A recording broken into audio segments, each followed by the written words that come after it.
આવું મારું વર્ણન હોય, સ્ત્રીઓને ગમીએ તેવા થવું છે, એકદમ હાઈટ પકડાતા, તો લલ્લુન રહો તમે, આ નક્કી ના થાય. ગમે વિદ્વાન ગમે તો લલ્લુ છે, કાંઈ અર્થ નથી, કોઈ અર્થ જ નથી. પોતાની મરજીનો ત્યાગ કરી સ્ત્રીની મરજી મુજબ કરવું છે. મુક્તાંશે આ નક્કી કર્યું. આટલા મોટા સદગુરુ, આટલા મહારાજ જેને ગુરુ માને, બોલો, મહારાજ એમની સલાહ લેતા, અને તો મુક્તાન છેતરાયા નથી.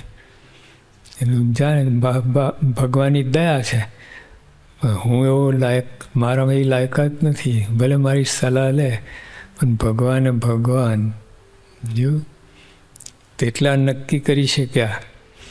આપણે તો સ્વયં બાપા આપણી સલાહ લેતા હોય ને, આપણે એમના ઉપર ચડી બેસીએ, આવું થઈએ.